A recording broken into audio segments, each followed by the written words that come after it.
Good morning and welcome to engineering workshop number 5, ENGEN101 21B. So, as you've probably noticed by now, we're already in lockdown, level 4. So there's a few things that I will need to go through with you first. Okay, we're shifting all of our, for this week only at the moment, hopefully we're shifting our workshops and our tutorials online. And so, yeah, we'll want to have to do everything electronically. So what we've done is I've set up so you can submit stuff through our Moodle page. So if we go to our Moodle page here, you'll notice right up the top, I've put introduction Zoom tutorials, and then there's the Zoom link to the tutorial at that time. So you can go, so the 4 o'clock class this afternoon, we'll click on here and that will take you to your Zoom tutorial with your normal tutor, and I'll find the Friday one. Also further down here, if you notice under week 6, tab week 6, I'll unhide this shortly, there is going to be workshop online quiz right below where, and that will allow you to do the quiz online. So go click there and off you go. This will be a multi-choice quiz, very much in the style of an ordinary workshop. There'll be 5 multi-choice questions. Click on that. Unfortunately, you only get 1 attempt at each one, but we'll give you the number of questions you got right, plus 2 if you attempted them. So let's go back and actually talk engineering. Hold on, once I get this thing. Okay, so we'll go back to our whiteboard. Sorry, I'm having to use the whiteboard with a mouse, which is not very good, but it is better than nothing. So what we're going to talk today about is optimization. Now, optimization is one of the most important things that we do in engineering. If you ask people, what does an engineer actually do? And an engineer, the job of an engineer is to do stuff cheaper, faster, with less materials, safer and legally than the average person. And when we get into the least materials, least time, this is what optimization is about. I mean, if we just got a creek,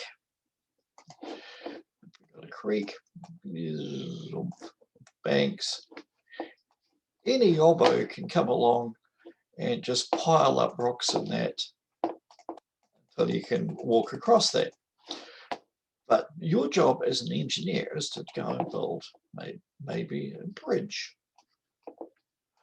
And there's a whole selection of bridges. Let's put an arch bridge here. You can use arch bridges, you can suspension bridges, you can use boat truss bridges, you can so you can use bow arch bridges, you can use truss bridge. There's a whole series of bridges that you can make, and you want to make it look pretty, but you want the least materials in there. So how do you go about that? That's, of course, using optimization. So the whole point of optimization is that we go and use the least stuff absolutely possible. So how do we do that? If we're doing engineering, we've got 2 choices. There are 2 major, well, we've got a whole variety of tools nowadays. Equations. One of the most common used tricks is simultaneous equations. So, sorry, my apologies, not very good at the using the mouse tool. So if I'm just drawing a graph, I can have 2 lines on here. This might be the cost per unit, and this might be the demand curve. And so what I want the number of sales. So this is cost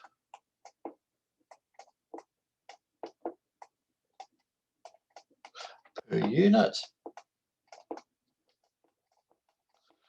This is going to be sales.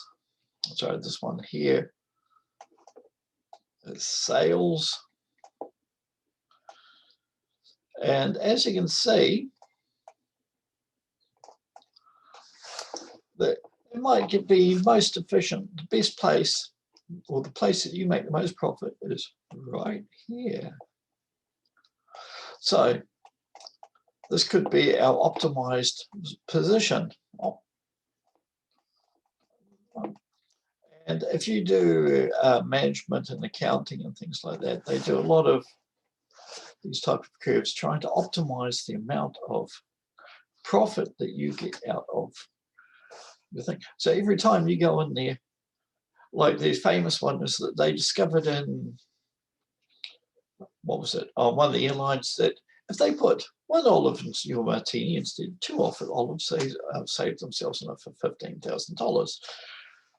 One of the things, unfortunately, you see, like Pizza Hut or Hell's Pizza or whatever, is every now and then they'll get an email that says, if you reduce your toppings, then you'll increase your profits. What they don't say is if you increase your toppings, then people will go, oh God, this is getting too cheap. We don't want to buy from here anymore. And then you lose some customers. So it's going to be, how cheap can you make your product, but still sell your product? And they spend a lot of time on this on the big chains and McDonald's and things like that. But another method that we have for optimizing things, minima and maxima. So if we can set up a function, or if we can set up a problem, it's a mathematical function, calculus. So let's do this. Say, hold on, let's get rid of that picture. All of that.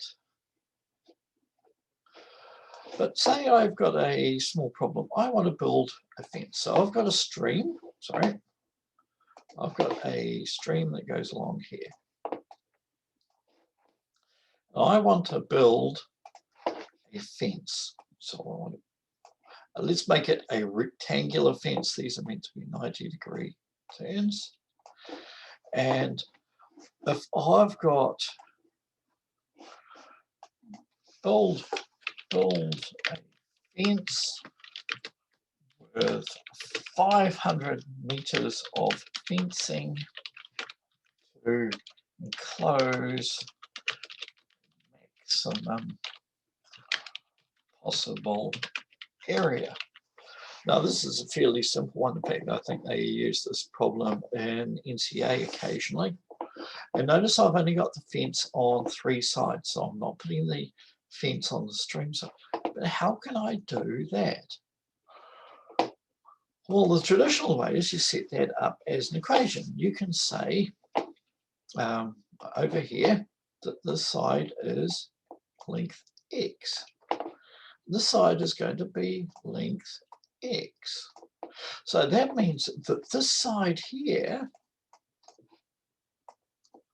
is going to be the 500 meters of fencing, 500 minus x. That's all very good. And then we set this up as an equation. So the area, so L is going to equal that, plus that is equal to 2x plus 500, oops, sorry, that's going to be minus 2x, isn't it? Because there's 2 sides here, 500 minus that x minus 500 minus 2x. Now, that's fine. Area, though, is going to be 2x times 500. Well, it's actually just going to be x, sorry. It's going to be this length, x, times that length. So it's going to be x by itself. Let's get rid of all that extraneous stuff. Times 500 minus 2x. Because after all, area of a rectangle is just that side times that side. We've said this side is x. We've said this side is 500 minus 2x. So that's going to be the area. Or another way of writing that is area is going to equal 500 x minus 2x. That's just expanding out the brackets. Now we've actually got an equation. So how do I optimize that equation? And one of the ways is to use minima and maxima. So 2x squared. That's a squared, isn't it? Because that's x times 2x, that's 2x squared. So the area is going to be 500x minus 2x squared. If we differentiate that, what we're actually getting is we're getting a gradient. If we differentiate that around a point, we're going to get it. And we can differentiate the gradient. And where the gradient is 0, the area is going to be the maximum. And that's quite a useful thing to know.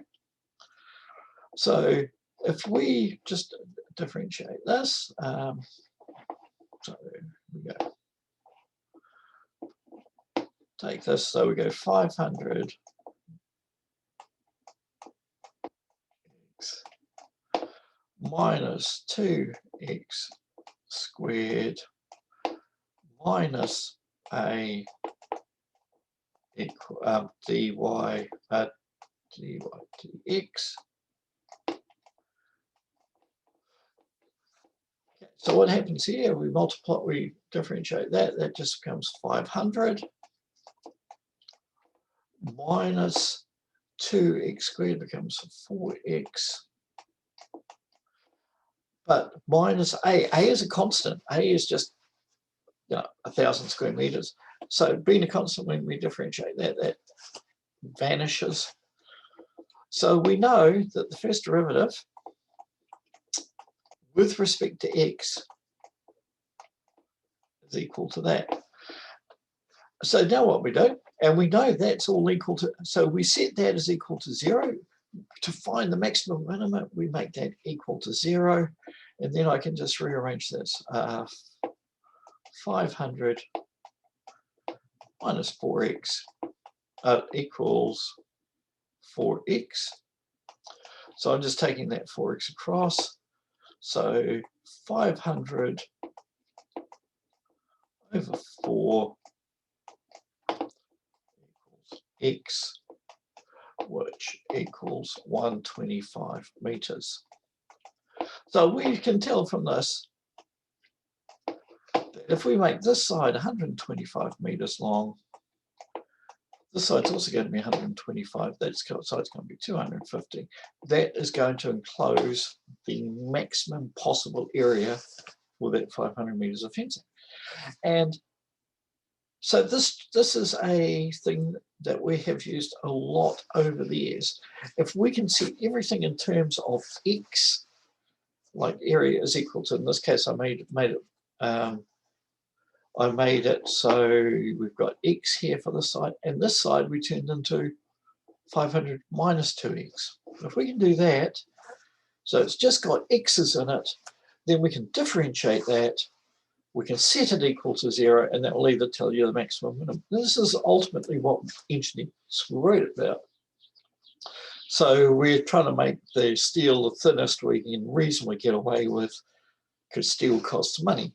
Or we're trying to make the pieces the lightest we can, because if it's, weight and stuff costs money. So this is the general principle, and this is one of the reasons for maximum minimum is to basically just find the optimum best value solution to it. Okay, so you've got 5 problems in the workshop. So have fun doing those. Hopefully we'll see you in person next semester. So good luck, hopefully have a good break, and hopefully this will all be over by the time we get back.